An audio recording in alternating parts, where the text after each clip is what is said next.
هلو هلو هلو. آه سعيدة جدا إن أنا معاكم النهاردة في لايف بعنوان الأنوثة ضعف.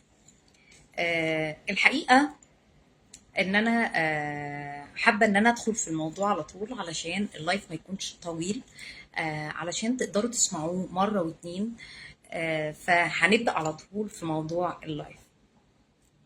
خلوني الأول أقول لكم هو أنا ليه حبيت ان انا اتكلم عن فكرة ان الانوثة ضعف.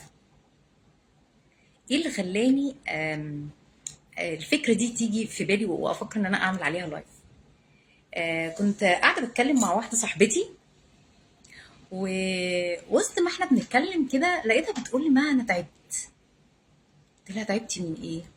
فقالت لي: تعبت لان بقيت اشتغل كتير جدا، عدد الساعات بتاعتي زادت جدا في الشغل، فبقيت حاسه ان انا مش قادره اهتم بنفسي. بقيت حاسه ان انا زي الراجل بالظبط. قلت لها: ازاي يعني؟ قالت لي: ولا بهتم بنفسي ولا بلبسي ولا بصحتي ولا اي حاجه. حسيت ان انا بقيت راجل. الكلام رن في دماغي على طول. هو احنا ليه بنربط الانثى بان هي تكون لما بتكون بتشتغل بتبقى زيها زي الراجل؟ ليه الفكرة دي وجات لنا منين؟ ليه دايما الفكرة اللي مربوطة بالست اللي بتشتغل ان هي كده هتبقى زيها زي الراجل؟ جات لنا منين الفكرة دي؟ اوكي. لو حد معايا في اللايف كده، عايزة حد يقول لي الصوت واضح ولا لأ.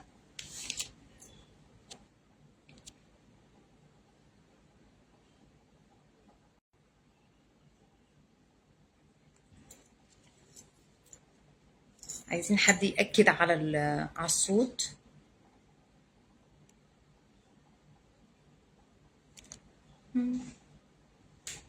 طيب، من هنا لحد ما حد يأكد معانا على الصوت خلينا نكمل.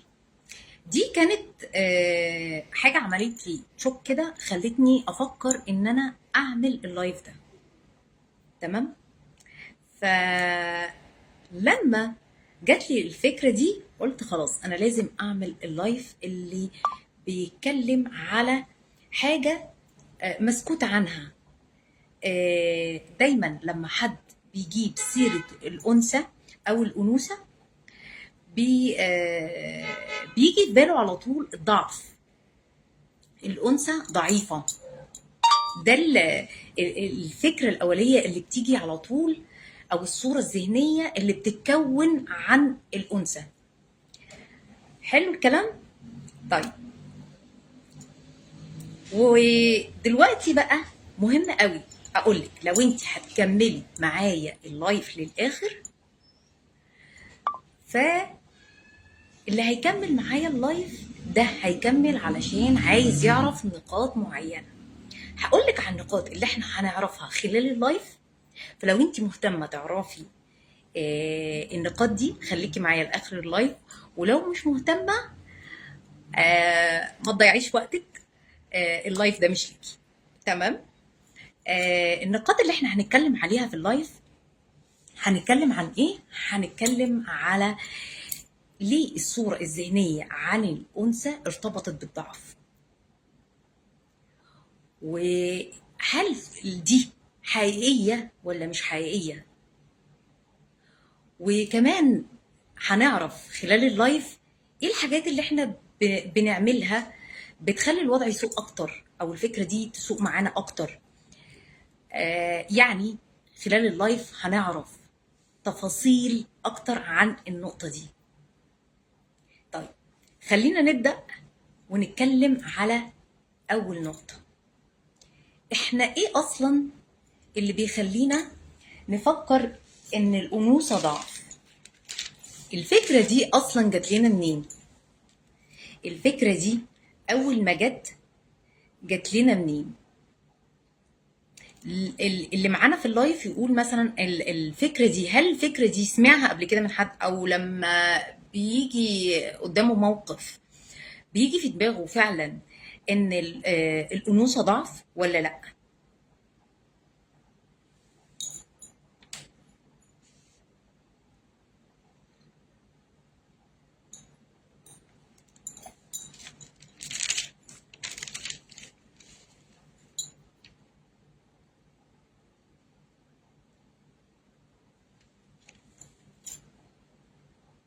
مم. الناس اللي معانا، هل فعلا شايفين ان فكرة ان الانوثة ضعف دي، الفكرة دي موجودة حقيقي؟ أول ما بنتكلم عن الأنثى أو الكلام ده بتيجي في بالنا على طول إن الأنثى جاية من الضعف؟ هل ده حقيقي ولا لأ؟ مستنية التعليقات بتاعتكم يا حلوين. فعلا انتوا شايفين ده، لامسينه، بتحسوه من الناس اللي حواليكوا ولا لأ؟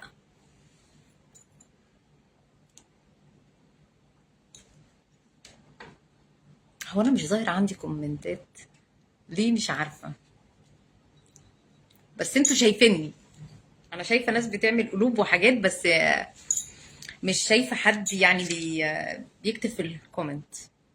مش عارفة في عندي مشكلة في الكومنت ولا ايه، ما علينا، هعتبركم جاوبت. اه كتير مننا بنلاحظ ان الصورة العامة للأنثى ان هي بتحس بضعف. اخيرا في كومنت اهو. لا يبقى انا كده الكومنتات شغالة عندي. الأنثى قوتها في ضعفها، بيتهيالي الأنثى دلع. ايوه ماشي، حلو قوي. طيب خلينا نكمل. طيب الفكرة دي أصلا أولها جه منين؟ أول الفكرة دي أول ما جات لنا منين؟ خلينا نرجع لورا حبتين تلاتة كده. عايزين نرجع نفتكر كلام كان بيتقال لنا من واحنا صغيرين. عايزين نرجع نفتكر كلمات علمت جوانا، كلمات لسه فاكرينها لحد دلوقتي.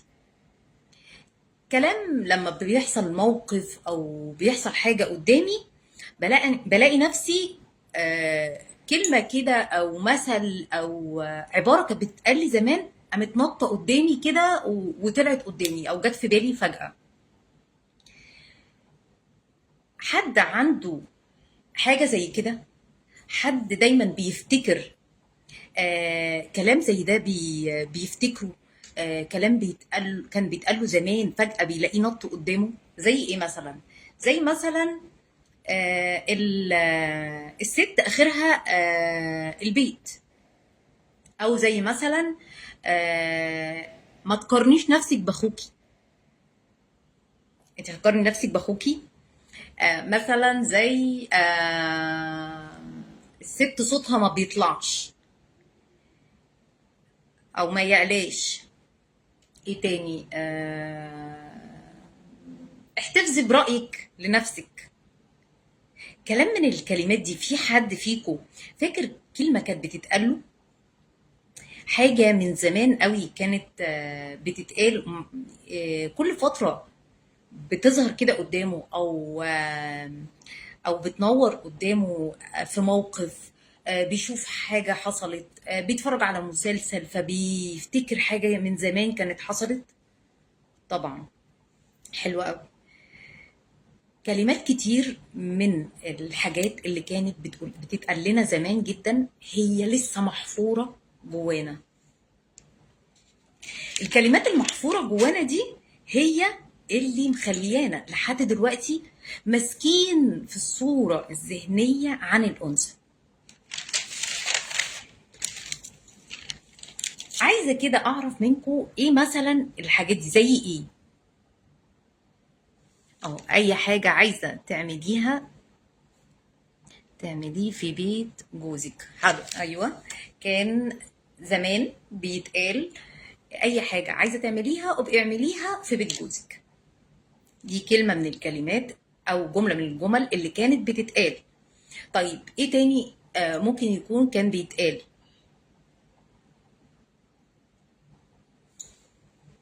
كل اللي قلتيه مأثر فينا طبعا. حلو قوي. يعني احنا متفقين دلوقتي ان كان في جمل وعبارات، امثال شعبية، حاجات كتير اتعرضنا ليها واحنا زمان صغيرين، ولسه لحد دلوقتي معلق معانا، او لسه بنفتكره دلوقتي. في اي موقف بتعرض ليه ممكن تلاقيني افتكرته. في اي موقف صعب بتحط فيه بيجيلي على طول الجمل اللي كانت بتدل على ضعفي. حلو. حلو. عايزه بقى اسمع برضو الابداع في الجمل دي، علشان كل ما بنسمع الجمل دي بنكتشف حاجات احنا ايه ده، صحيح ده دي كانت بتتقال لي قبل كده. كل ما هنسمع الجمل من بعض ونشاركها مع بعض دلوقتي، كل ما كلنا هنستفيد النهارده. طيب، اللي هيشوف اللايف اخر هي ايه، اللي هيشوف الاخر يكتب لنا في تحت اللايف في الكومنتات الجمل اللي كانت بتتقال له زمان ولسه فاكرها لحد دلوقتي. حلو الكلام. حلو. طيب خلينا نكمل. وصلنا ان الجمل اللي اتقالت لنا دي اتحفرت جوانا. تمام. اتحفرت جوانا وعلمت كده علينا، وكل شويه دلوقتي احنا بنستدعيها. البنت في الاخر ملهاش غير بيتها مهما اتعلمت او راحت او جت. ايوه، البنت ملهاش الا بيتها مهما اتعلمت. صح، دي جمله من الجمل اللي اتقالت في معظم البيوت. حلو قوي. طيب، لو انتي وصلتي معايا دلوقتي للحظه دي وقلتي لنفسك او جه في دماغك كلمه من الكلمات اللي كانت بتتقالك زمان وانتي صغيره، لو قفشتي الكلمه دي زي الكلمات الكتير اللي اتقالت دلوقتي، البنت ملهاش الا بيت جوزها، البنت مهما راحت ولا جت ملهاش الا بيتها، اي حاجه ممكن تعمليها بعد كده في بيت جوزك، زي ما تقارنيش نفسك باخوكي، زي اي الكلمات دي كلها اللي كانت بتتقال لنا. لو انت وصلتي معايا دلوقتي لجمله او حاجه من اللي كانت بتتقالك، اعرفي كده ان هي دي من الحاجات القوية اللي مأثرة فيكي لحد دلوقتي، اللي مخلياكي لما تتكلمي كأنثى أو تفكري إنك أنثى، يجي في بالك الصورة الذهنية عن الأنثى إنها ضعيفة، أو إنها ما تستحقش. حلو الكلام. ده معناه إيه؟ ده معناه إن أنا لو وصلت لجملة كانت بتتقال لي زمان او سمعتها او اتقالت لحد قدامي، فانا اتبنيت الجمله دي وخدتها وعشت بيها واقتنعت بيها، فده معناه ان انا سلمت نفسي لكلام جاي لي من بره. دي مش حقيقتي، دي مش انا، دي مش فكرتي، مش الكلام اللي انا قلته لنفسي ولا اخترت ان اقوله لنفسي. ده كلام اتقال لي من بره، وانا كل اللي عملته ان انا سمحت له ان هو يدخل، واقتنعت بيه ودعمته كمان. وده اللي خلاني دلوقتي اكون متأثرة جدا بيه لحد دلوقتي. متأثرة بيه في ايه؟ هلاقي طبعا اي ست شايفة ان هي كائن لا يستحق او اقل من حد تاني، او كائن ضعيف، او مغلوب على امره، او اي حاجه من الحاجات دي، هتلاقيها متاثره جدا. وده ظاهر في حياتها. ظاهر في ايه بقى؟ ظاهر في حاجات كتير بقى ما تعديش. اولا يبقى ظاهر في سلوكها. هيبقى ظاهر في طريقة تعبيرها، طريقة كلامها، في القرارات اللي بتاخدها، من حتة قوة ولا من حتة ضعف. طريقة لبسها، مهتمة بنفسها وبشكلها وبحاسة بقيمتها ولا لأ. حاجات كتير جدا في حياتك هتلاقيها متأثرة بسبب أفكار انت اتبنيتيها أو سمحت لها إن هي تخش لك من بره. مكملين معايا؟ أشرب شوية بقى.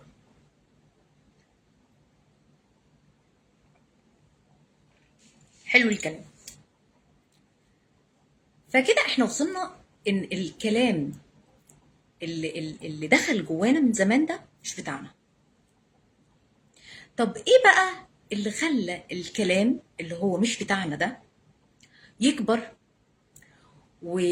ويأثر فيا بالشكل الكبير ده، يأثر على طريقة كلامي، اتخاذ القرارات، منظوري لنفسي، يأثر عليا في رد فعلي مع الناس، في علاقاتي، في كل حاجة. هو مأثر عليا في كل حاجة، حتى طريقة لبسي ممكن يكون مأثر عليا فيها. ايه اللي يخلي التأثير يبقى قوي كده لحد دلوقتي؟ حد عنده فكرة ايه اللي مخلي التأثير ده قوي لحد دلوقتي؟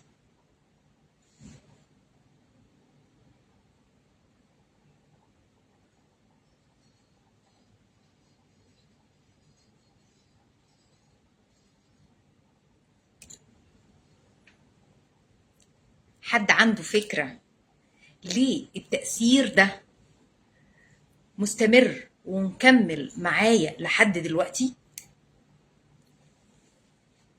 طيب، خليني انا اقول لكم ايه اللي مخلي التأثير ده مكمل معايا لحد دلوقتي، مع ان دي مش فكرتي، مع ان دي افكار انا اتبنيتها، جات لي من بره.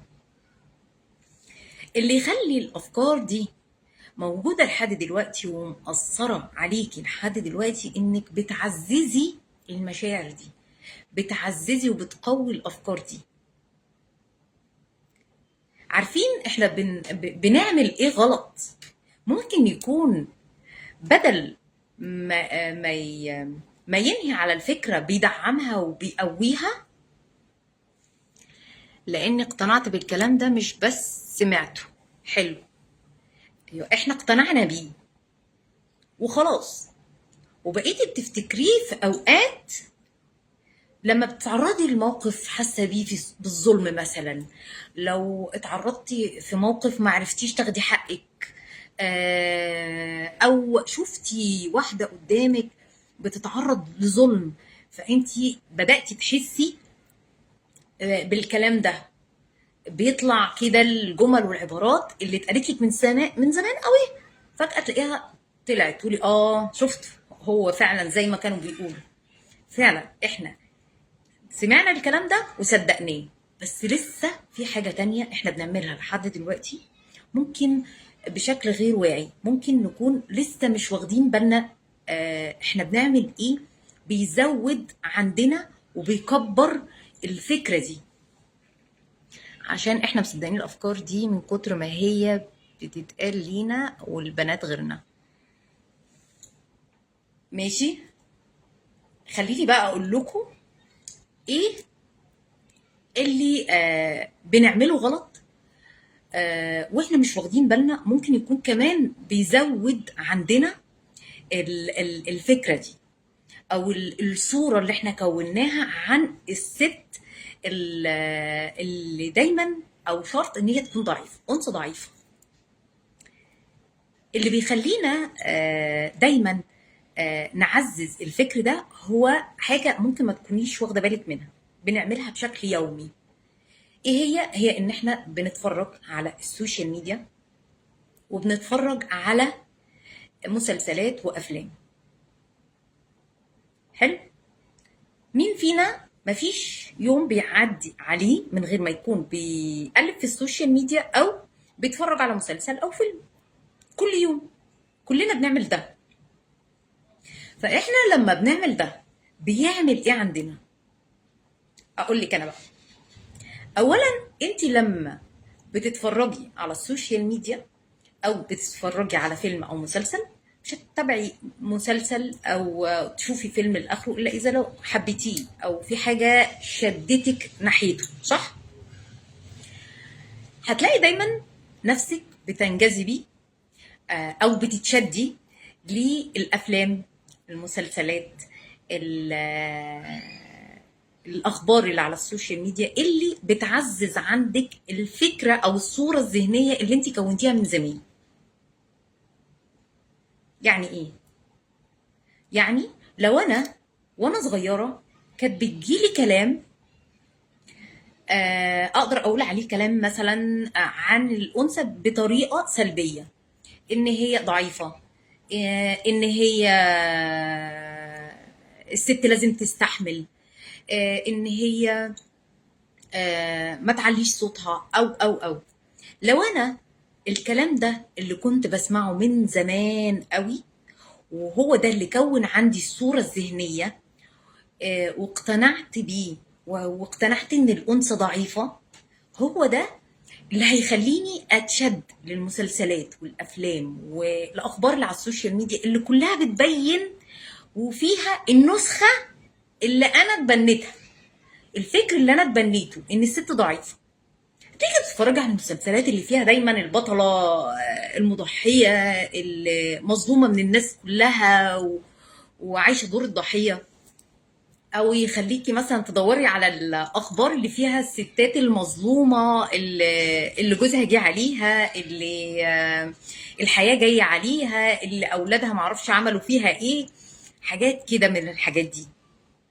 دايما هتلاقي نفسك بتتشدي للحتة دي. اما اذا لو انت من الناس المحظوظة اللي كانت بتسمع كلام ايجابي عن الانثى، وان هي ليها الحق ان هي تتطور، وان هي تتعلم، وان هي تشتغل على نفسها، وان هي تنجح في الحياة مع بيتها، وكمان تبقى بيتها تهتم بيه وتقدر تعمل توازن بين الحياة في الشغل وفي البيت. لو انت من الناس المحظوظة اللي كانت بتسمع الكلام ده، فانت هتهتمي ان انت تشوفي الحاجات اللي فيها النسخة دي. يعني هتشوفي متابعة هتلاقي نفسك بتتابعي المسلسلات والأفلام والأخبار اللي فيها الستات بالشكل ده. فهمتوا الفكرة اللي أنا عايزة أقولها؟ إحنا اللي بندعم الأفكار بتاعتنا وبنعززها وبنقويها حسب أنا الفكرة المتكونة عندي إيه. لو أنا الفكرة اللي اقتنعت بيها وكونتها واستسلمت بيها إن الست ضعيفة، فانا هميل ان انا اتفرج على الحاجات اللي فيها كلها بتدل على ان الست ضعيفه والست مغلوب على امرها ومظلومه ومضحيه وي وي وي. اما لو انا عندي صوره اتكونت من وانا صغيره ان انا قويه واقدر اخد قراراتي واقدر اوازن بين البيت والشغل، وناس كتير عامله كده وستات كتير ناجحه والكلام ده كله، هتلاقي نفسك بتميلي للحاجات التانية، ان انا اشوف النماذج دي في الحاجات اللي انا بشوفها. دي اكبر غلطة احنا بنقع فيها، بتخلينا نكبر الصورة الذهنية عندنا بشكل غير واعي. احنا كوناها لا، مش احنا بقى اللي كوناها، هي اتكونت جوانا، اتكونت جوانا من الحاجات اللي كنا بنسمعها زمان. حلو الكلام؟ وصلتكم الفكرة؟ لو وصلتكم قولوا لي اوكي.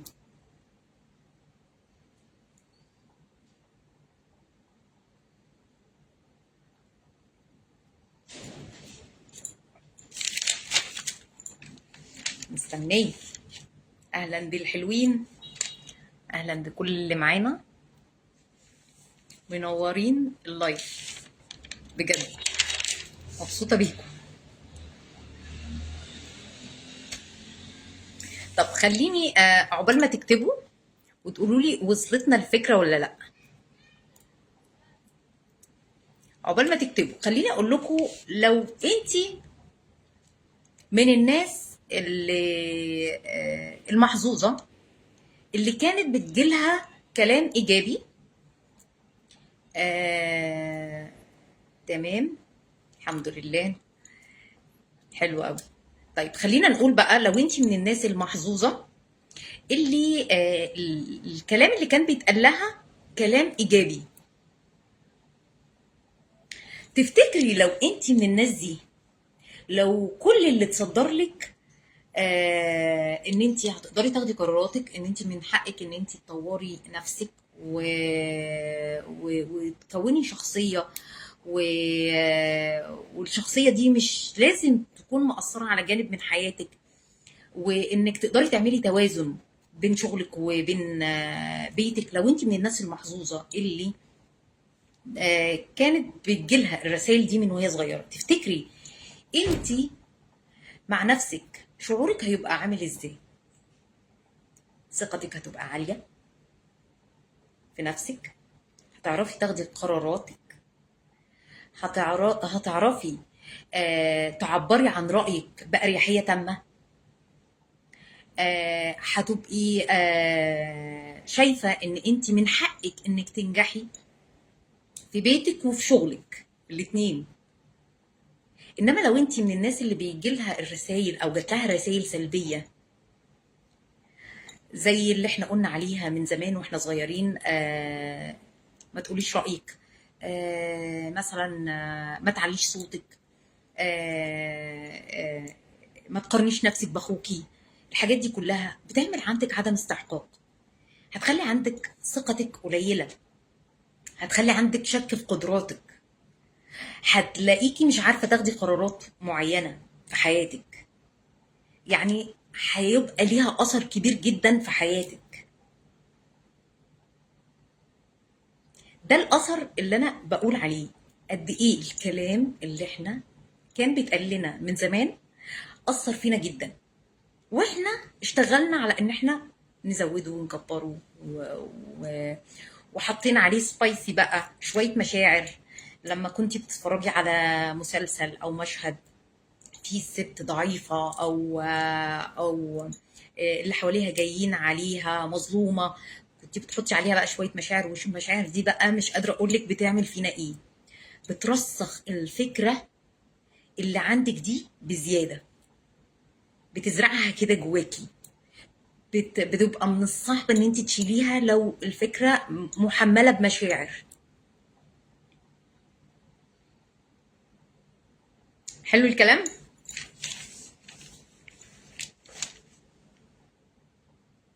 معايا الصوت واضح؟ اكدوا عليا، لا اكون وقعت منكم ولا حاجة.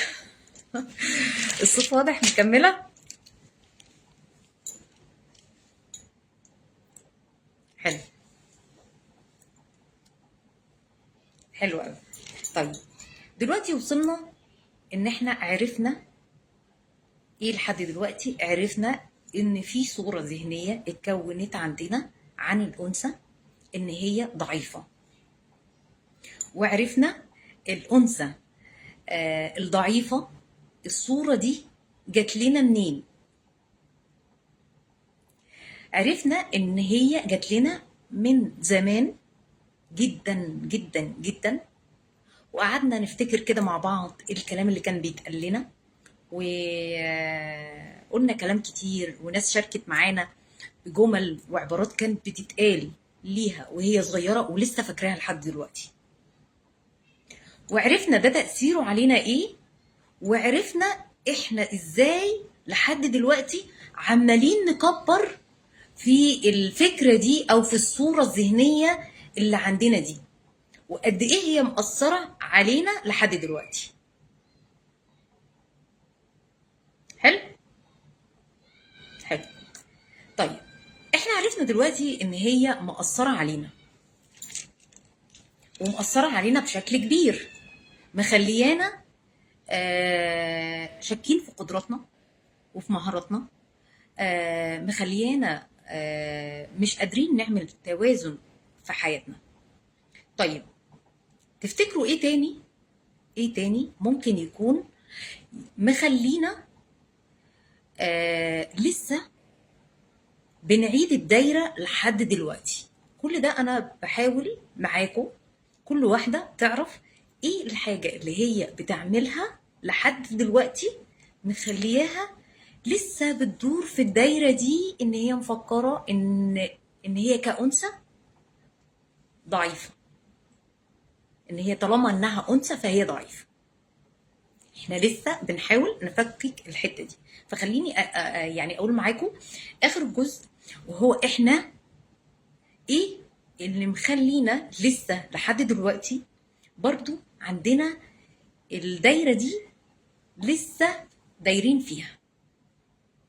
اللي بيخلينا دايرين في الدايره دي هو ان احنا لحد دلوقتي بنوجه لنفسنا كلام مش بيدعم حقيقتنا.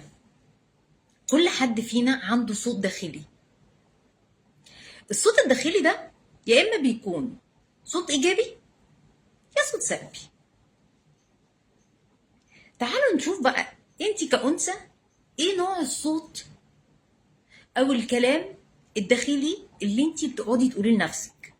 بتقولي لنفسك بقى وانت قاعده لوحدك، وقت ما تسرحي، وقت ما بتتحطي في موقف بتقولي لنفسك ايه يا ترى الصوت الداخلي اللي عندك اللي مأثر فيكي ومخليكي لسه لحد دلوقتي مش عارفة تخرجي من الدايرة دي، من دايرة ان انا ضعيفة، من دايرة الصورة الذهنية اللي اتزرعت جوانا. لو انت لاحظتي ان انت لما بتقعدي مع نفسك بتقولي كلام من نوعية الله أعظم،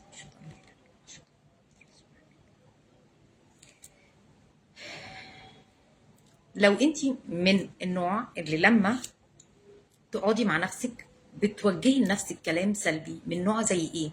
زي مثلا لقيتي نفسك بتقولي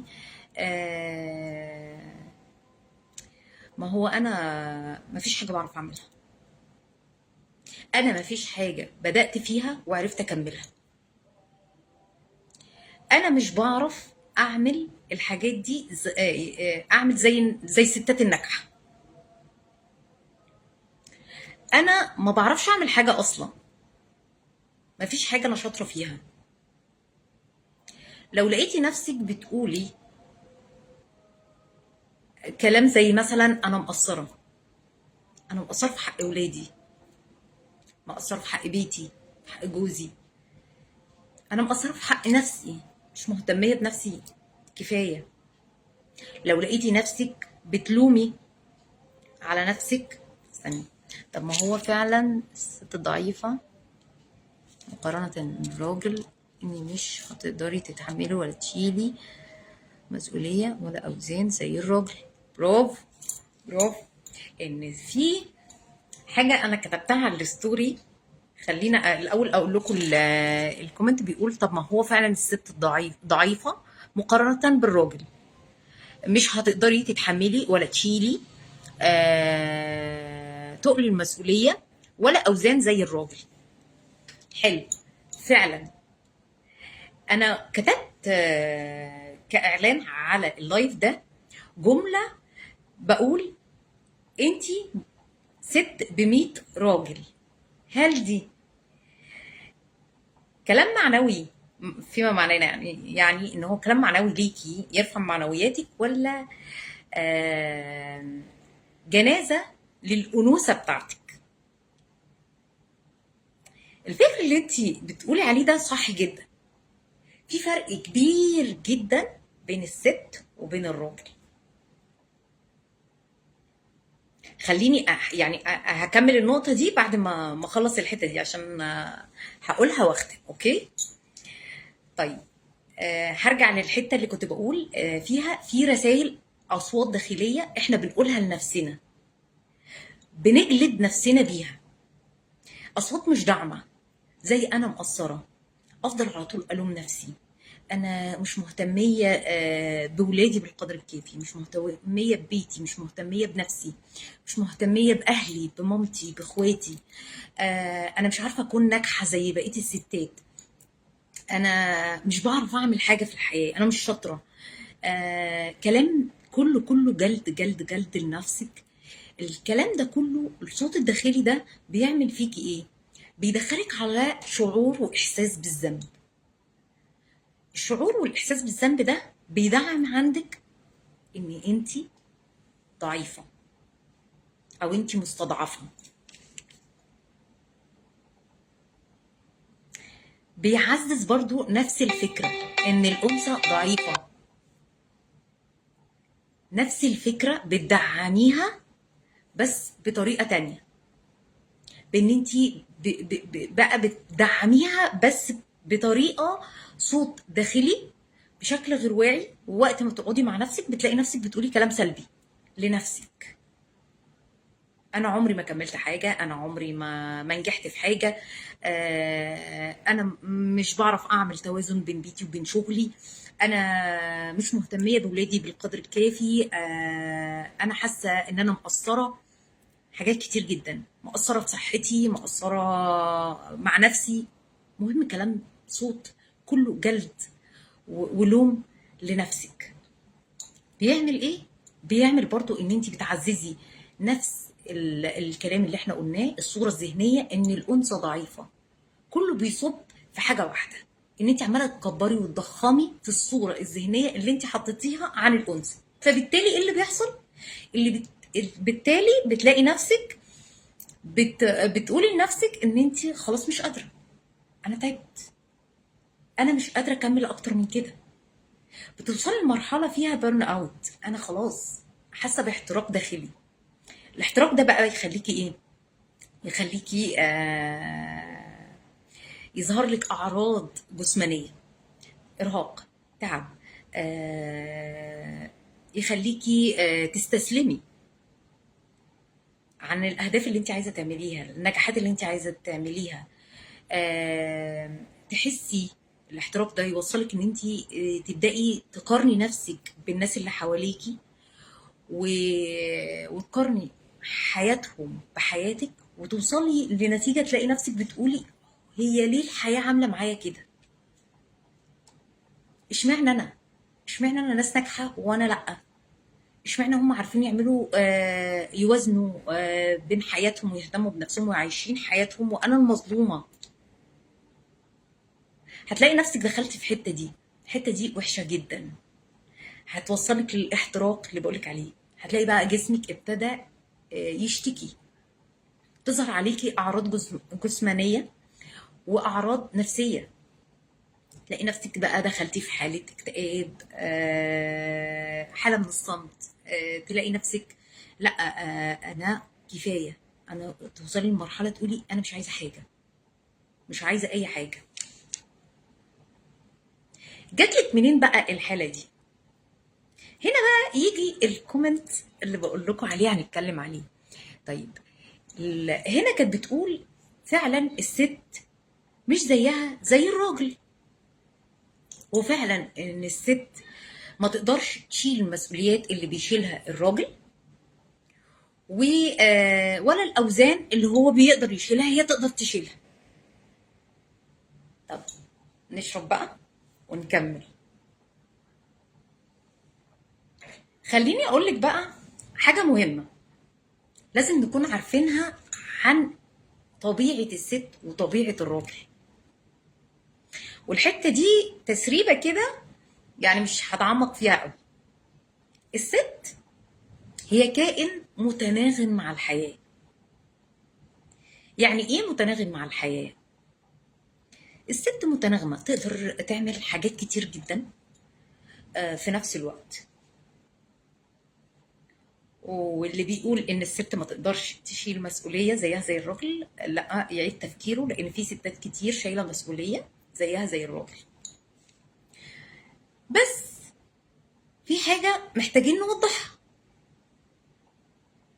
هي شالت المسؤولية دي ليه؟ عشان هي اتحطت في موقف لازم تشيل فيه المسؤولية. يعني مش فنفنة شايلة المسؤولية فنفنة، لا، هي اتحطت في وضع هي لازم تشيل المسؤولية. زي مثلا واحدة ما عندهاش اخوات رجاله وما اتجوزتش، هتعمل ايه؟ هي لازم تشيل مسؤوليه نفسها، صح ولا ايه؟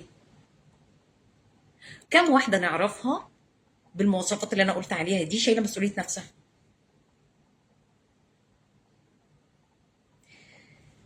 لو واحده لا قدر الله كانت متجوزه وجوزها توفى، هتشيل مسؤوليه نفسها، صح؟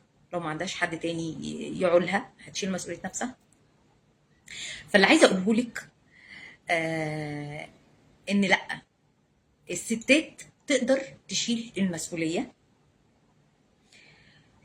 ولكن لو اضطرت انها تشيل المسؤوليه، يعني ما يكونش الشيء الاساسي ان انا حابه اشيل المسؤوليه، انا اندبندنت وومن، لا مش طبيعتك، مش فطرتك اللي اتخلقتي عليها. فانا لما اقول ان الست متناغمه، الست في الحياه تقدر تمارس ادوار كتير او تعمل حاجات كتير، ده معناه ان هي تقدر تقوم بادوار كتير في نفس الوقت وتعمل توازن بينهم، عكس الراجل. الراجل ما بيعرفش يعمل في نفس الوقت غير حاجة واحدة بس بيركز عليها. الست عندها مهارات مختلفة عن الراجل، وده اللي انا هتكلم عليه في الماستر كلاس المجاني اللي انا عاملاه.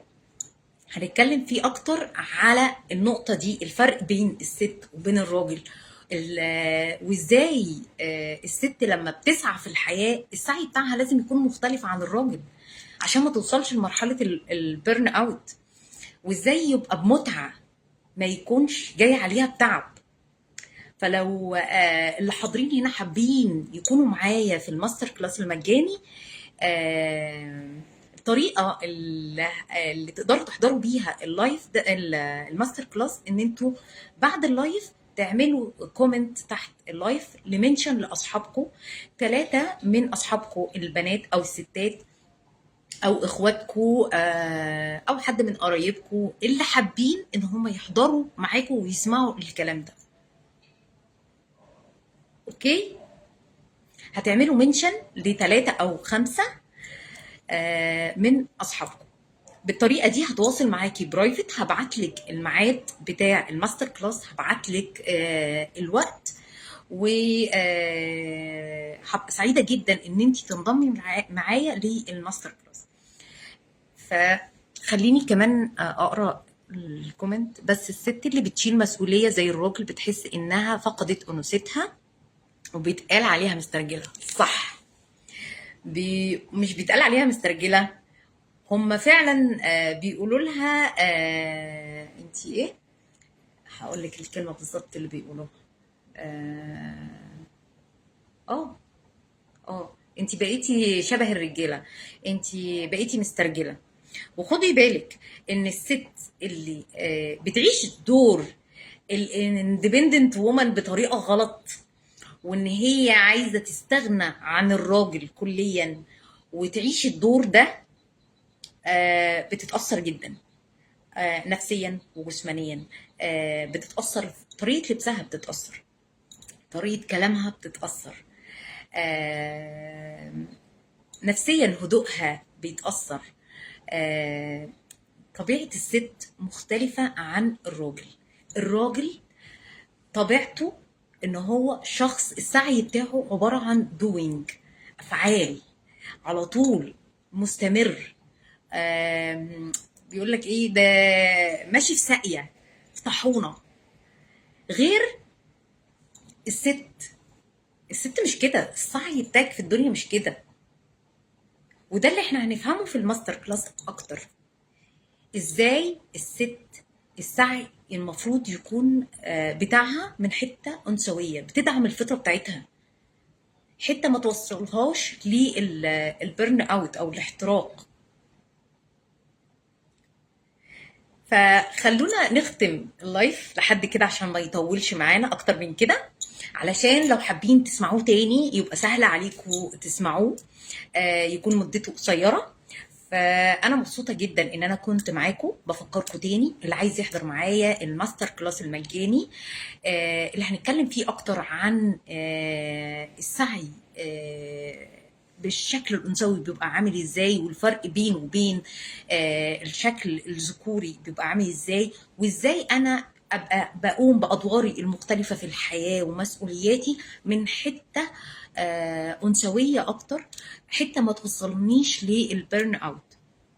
لو محتاجين ان انتوا تسمعوا الكلام ده وتكونوا معايا في الماستر كلاس المجاني، اعملوا منشن تحت في الكومنت بعد ما انزل اللايف على صفحتي. هتعملوا منشن لثلاثة او خمسة من صحباتك البنات او اخواتك البنات او اصدقائك او قرايبك البنات اللي حابه ان هم يكونوا معاكي في الماستر كلاس ده ويحضروا معاكي الماستر كلاس عشان كلنا نستفيد. اوكي، كنت مبسوطه جدا ان انا كنت معاكم النهارده، وهستنى اقرا الكومنتات بتاعتكم، وعايزه اعرف رايكم برضو في الكومنتات بعد اللايف. هستنى اقرا تعليقاتكم. بس باي باي.